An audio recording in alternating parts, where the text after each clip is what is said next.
How's it going, everybody? Welcome back to another edition of LandO's Logic, and today I have got myself Scrappy of the Toronto Ultra. Buddy, I've seen the tweets, I've been watching the streams.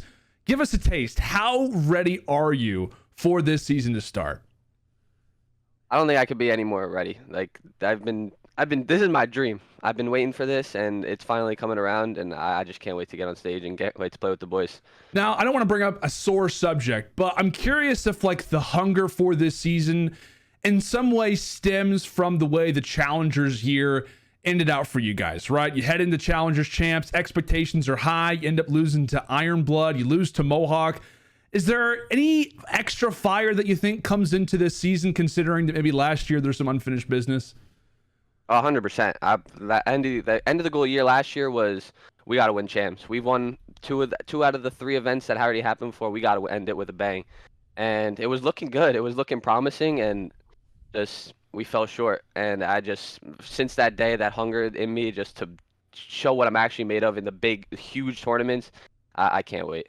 It's going to be awesome, man. It's going to be awesome. I got to say, like, there have been some amazing clips that I've been able to go back and watch of your guys' reaction. Like, you know, yourself and VIKUL going at Mohawk, like Exceeds getting loud and everything. It was definitely a lot of fun to watch. Now, something that's crazy to me has been your come up, right? Almost exactly 12 months ago, you were playing your first GB of Vanguard, no pro organization. I think you had one Challenger Cup title to your name. Mm-hmm. Now you sit right on the Toronto Ultra in the starting lineup. Just give us a taste, man. Like, how crazy has this last year been for you?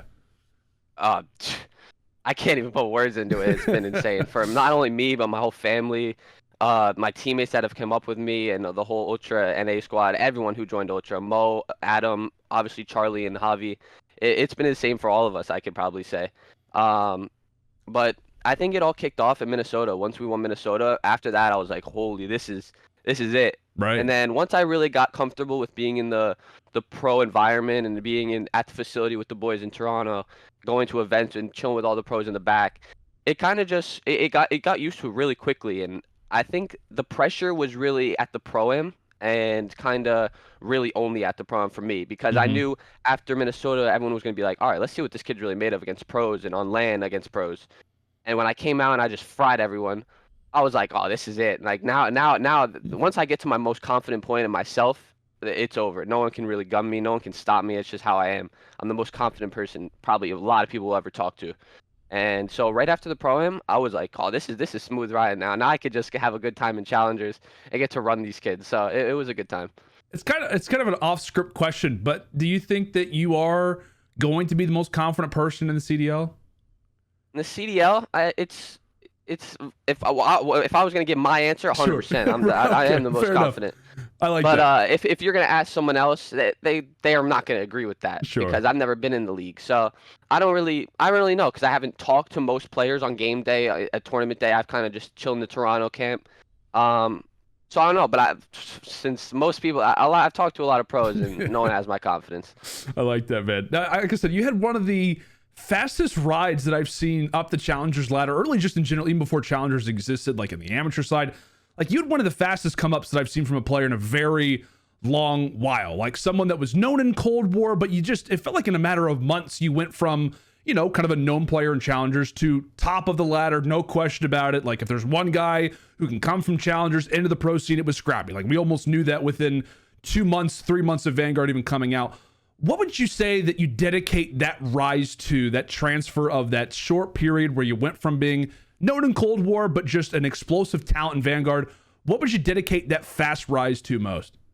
I would say strictly playtime, strictly just the grind. In Cold War, I didn't know how much I really had to play to be at the top level. I went into the year, and in Cold War, I don't know if a lot of people know this, in Challengers, there was a tournament every weekend. There was no really, I think we had one break the whole year. Yeah. And it was just so much playing. I had no social life that I didn't know, like, you're not really supposed to have. If you really want to make it top level, you're not really going to have a social life. Right. So there was no, my friends want to go out on the weekends, let's go out. There was none of that. I was at my house, I was playing. See this whole room right here? This is where it started. This bed, I woke up in this bed, I came to the setup. I went to sleep, I came to the setup. That's all that happened. And it was just a grind. I didn't play all the way through Cold War. I took a break in the middle, came back, won a cup, and I quit right after. And then this year, I told my mom, this is the year. I'm putting everything into this year, and if we can't see anything, I'll try to move on. 3 months later, I'm on a pro team, so yeah, I couldn't ask for more. How did she originally react to you saying that? Well, before Cold War, she said, "Let's give it a year and see if you could progress." And I was like, "All right, that's fair." A lot of older people don't know this gaming stuff, how it could be, and Sure. what it could really change lives. And she was like, see if you could progress. And I was like, "All right, that's fair." I did anything but progress. I probably went the opposite way. I took place like T24 at Champs in Cold War, and then this year she was very like, "If we don't see anything, Right. we're done." And I was like, all right, I get that. And it just, she's been everything to me, to be honest. From the start, she's had confidence in me, and I can't ask for anything more. That's awesome, man. No, that's great to hear. You know, sometimes you hear different pro players that talk about, like, I didn't have that support from the parents. And I think it's honestly a little bit healthy. Like when you kind of come to this breaking point where you're like, I've had this opportunity, I've played in challengers a little bit, and then you're like, okay, this is like, I may have a few more months of this. I think almost having that opportunity of which, things could come failing down and my gaming career is over. Now I got to transfer it over to something else. It feels like there's a lot of players who are in that, who have seen that success, have been in a similar window or a similar period of time to you, where it's like, hey, this thing could be over. Obviously you saw a lot of success early on in Vanguard that only continued to rise. And I tell you what, man, it feels like even coming into this off season, the hype has only continued to build. Like I was listening to, funny enough, the Toronto Ultra podcast where Slasher was on it. And he recently had an interesting quote where he said, "I honestly think that Scrappy is the most hyped rookie since Simp." Now, do you brush off comments like that? Or is that something as a competitor that you embrace? A little bit of both. A little bit of both in the way that I kind of brush it off because I know how fast this stuff can fall. I like you said, like a lot of people come in and they're out. So I understand. Like I come in, I don't do well. Like that's my job right there. But there's also another thing is like, yeah, you are saying this, and that's what I'm gonna be. So it's how I am. I'm gonna be that person. I'm gonna come in. I'm gonna fry people. It's not like I'm staying here. I don't have. See, people have been asking me, "What's your backup option?" I don't have a backup option. My backup option is playing Call of Duty. That's my option. If there's no option, then I don't even know what I could even say about another option. Sure. So I'm gonna come in and I'm gonna do what I do. So I like that, man. I love the confidence, dude. I really do. Like I really respect the confidence. I think I've always heard the quote, like, the best person that you can ever invest in is yourself, because at that point, you know what, you got nobody else that you got to rely on. It's all about yourself. It's all about that inner focus, if you will. Now, as you know, right, you become famous for trash talking. Like there have been so many clips that have gone viral. I think even made the news at some point where there were just like people talking about like, should this be allowed, all this stuff. But where does that fire, man? Where does the trash talking, where does the fire, that competitiveness, where does that stem from? It comes from all the locals that I've been to, NJ Rod, ETG. Yep. Helix, all that. People think it's bad now in the league and stuff and challengers. No one knows what compares to the back then. I was 12, 13, 14. Like I started playing competitive when I was 11. Like I was about to turn 12. I started going to locals, and it was just always me. It was just always me. Like I wouldn't even win, and I was still screaming. It's just how it was. But it's just always been in me. It's just I'm from New Jersey. We like being loud. We like being heard. So it's another thing to amp up the competition, have more fun, and just make it a better environment for everyone. It's definitely entertaining, that's for sure. Now I may have to get the bleeper out, but what's your favorite trash talking line that you've ever said to anybody? Oh my God, you're like it's just keeping it a nice fun way. It's just fun because I don't really want to come at anyone personal. I've never done that. I've never come for personal shots. It's just like, I gotta say, dude, one of my favorite clips that I've seen from you was, I think it was at Challengers Champs, where I think it was like one of your first round games and you're playing against an Australian team. And to be totally honest, wasn't super familiar with those guys. And I feel like you like got up, you started talking to them, and you're like, have you guys been to events before? Like it was just like this total realization of like, yeah. They kind of got it. They kind of got it on the wrong end. It was like first match of champs, 10:30 in the morning. Ooh. Just did not want to be awake. Like let's just get this match over with. Oh man. And that's what that was. Who do you think is the best trash talker in Call of Duty history? Let's see. I mean, people are gonna say Aches. I would say Aches too. Yeah. He was just like, I really come from like the trash talking where it's not like I'm definitely a loud person, but it's more like keep it subtle and just like quick like roast. Like an Ake's infamous one is like they were I think he was playing like Nihil or something, and Yep. they were like, "Yo, let's go." He was like, "I'm you guys," and Ake stands up. He's like, "Where we going? Where we Right. going? Because Pulls I out the got more cash. money and all my Yeah. like that." That's a classic, and it's just I think it's Ake's. I would have to say Ake's. Yeah, man. There's been some great ones, but it's hard to put it's hard to put anybody above Patty P. Like there's so Yeah. many clips. Like you said, like the Nihil one. Like there's not a lot of people who actually remember that clip. Like back in Ghost, that one was synonymous. I mean, you've had some great ones like Clay. Obviously, we'll remember like the Killa, Choo Choo Train. Like honestly, Nameless Yeah. is up there in a lot of good moments as well. But I want to transfer a little bit, man. Like, is it true that while at the Toronto facilities, because I heard a few different stories about you and different things. You know, you just kind of hear about stories of rookie players, and you got the opportunity in Toronto. I know you were obviously at the facilities. I heard that you occasionally at times would jump in and actually play some matches if somebody would go to the bathroom or if somebody wanted to take a break. Is it true that you just hop in on occasion and be like, hey, let's just run it? So I've tried to. I've tried to multiple times, and they'd always happen once. I'm pretty sure it was at Major 4 New York. Um, and I think Cam just went to the bathroom or something, and their scrim started. I was like, dude, just let me hop in. And I was rinsing them bad. I'm not gonna say a team, but I was rinsing them bad. Yeah, but I try to play whenever I can. I like that, man. I'd heard that story a few times. I was like, I may just bring it up because I'm actually curious, like if that had happened a few times. But I don't know, like last season, were there any points where you thought like, hey, the Toronto Ultra starting lineup actually could be something for me? It felt like everybody in the CDL was waiting for this opportunity. There were different moments where Toronto Ultra was struggling. Did you ever feel like, hey, I could get the call right now? 100%. I think even the players knew that. If you ask the players, I think they know like it could have been any time. But I think looking at Toronto Ultra roster, I've teamed with Jamie before in Cold War. I don't know if a lot of people know that. It was a little like I was about to be on Toronto Ultra Academy in Cold War, but we ended up not qualifying for the elite and didn't work out. But I'm always a lot of people say like the like American, European can't work. I think that's complete bull. That's a joke. I'm a really genuine person. I'm a nice, funny, like fun person to be around.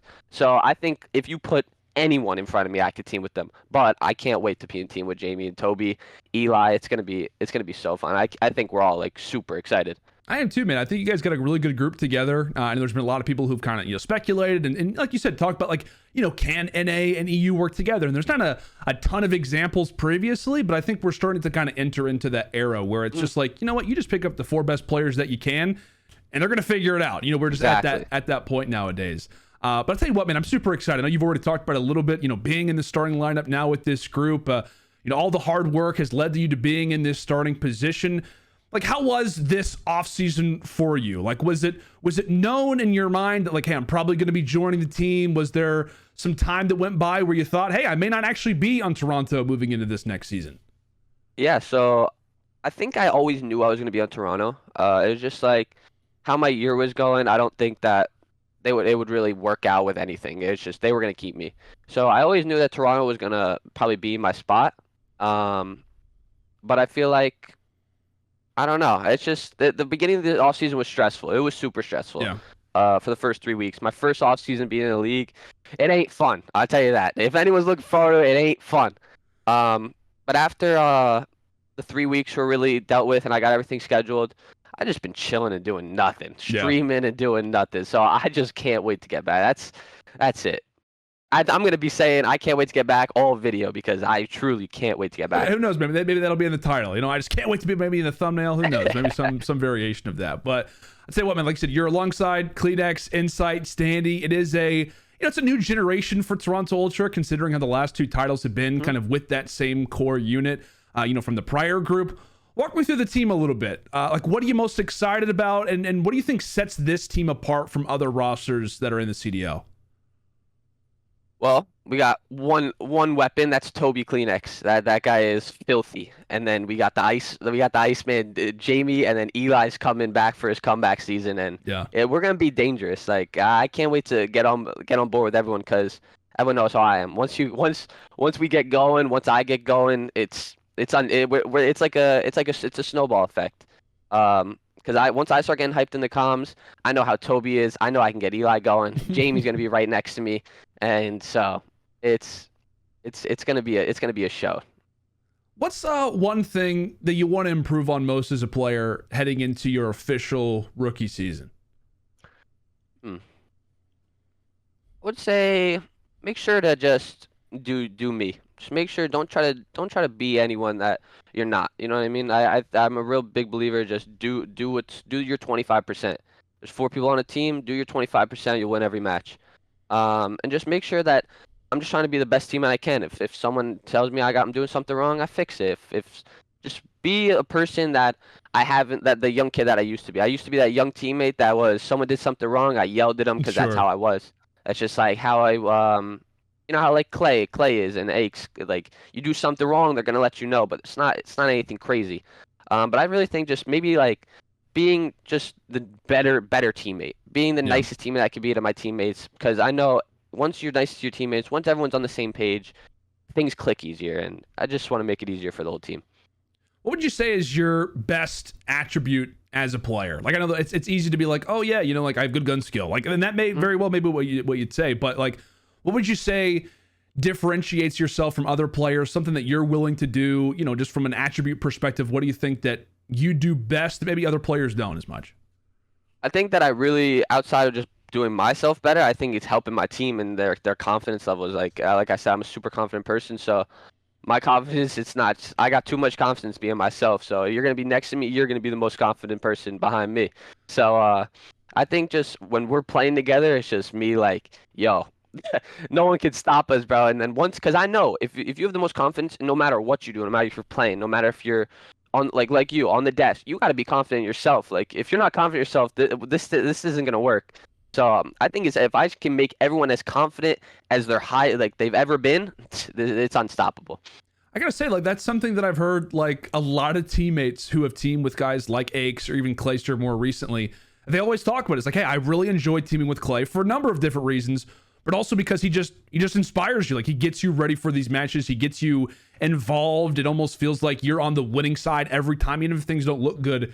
You're always in a positive mindset because you know as soon as Clay makes a play, as soon as you guys win a map, he's going to be up there. And I feel like it could. Yeah. It almost is like that for your team last year with Toronto NA. Like I know VIKUL seems like the nicest guy in the world, and then I see you going at people, and I see him talking about how guys are brain dead. It's like it really feels like he like took on a lot of that along with the other players.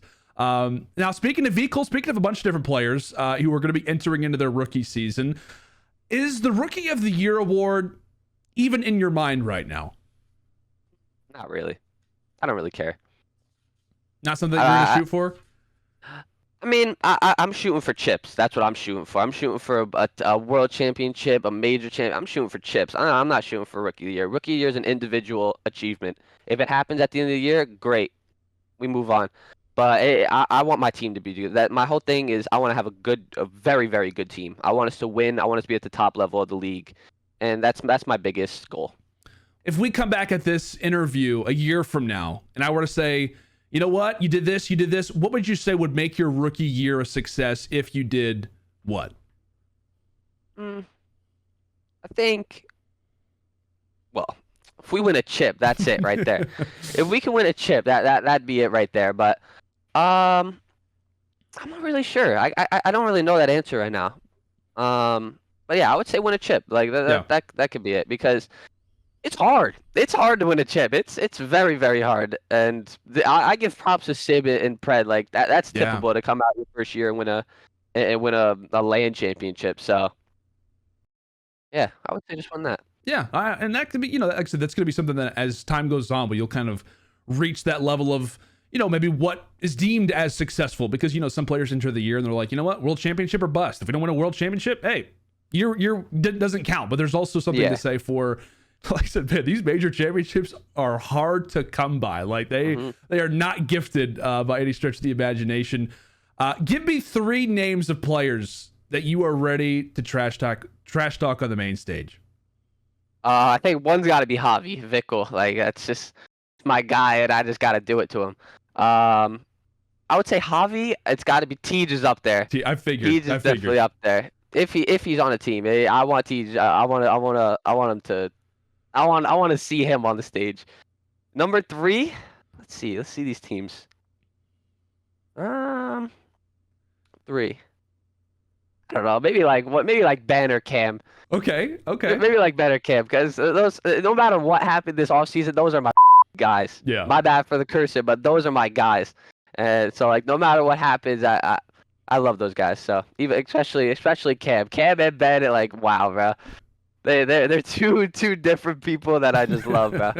I say one thing that I cannot wait for this season. We talk about different rivalries. I feel like the Battle of the North is going to be peak levels when we talk about this season. Considering Minnesota, you guys have some players that are coming from Minnesota. Obviously, Standy comes from the Rocker. Like you said, you got Ben Bance and Camby who are going over to Minnesota now. That rivalry is going to be fun to be a part of, I'm sure.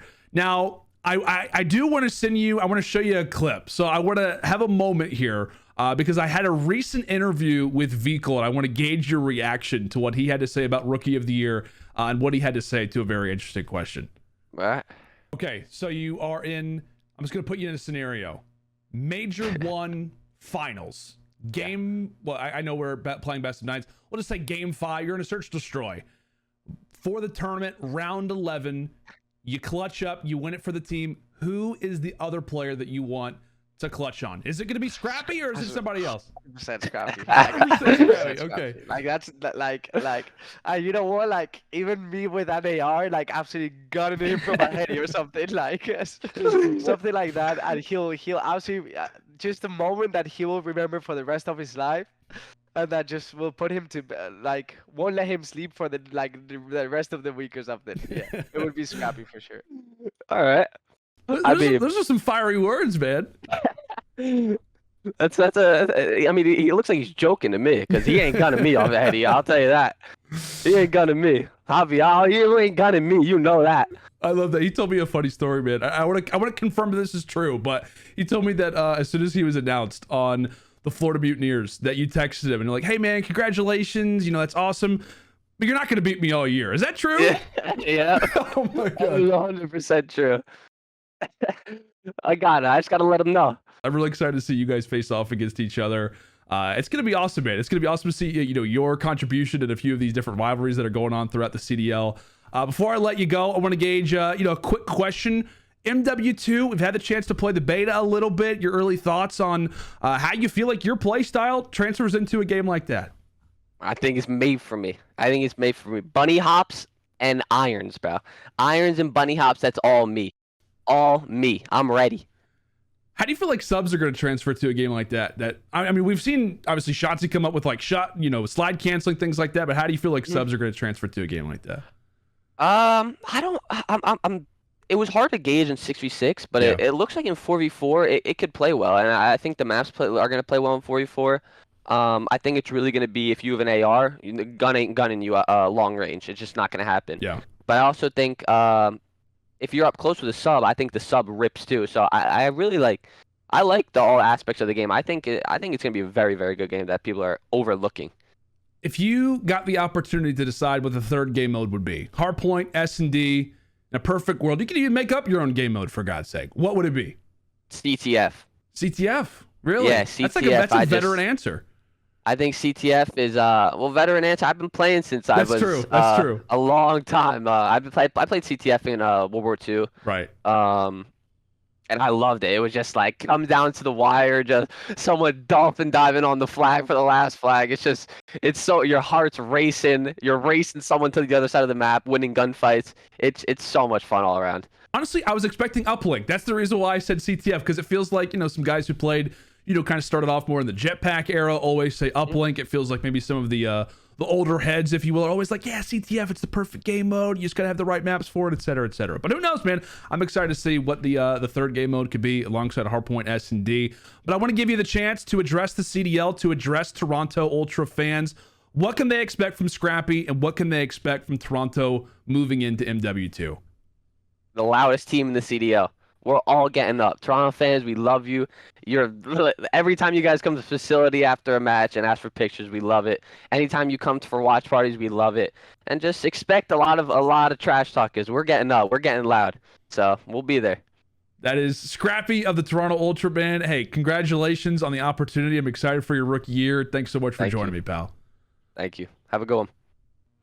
Thanks so much for checking out this video. There's plenty of other great content here on the channel to check out, like these 2 videos that are listed on screen.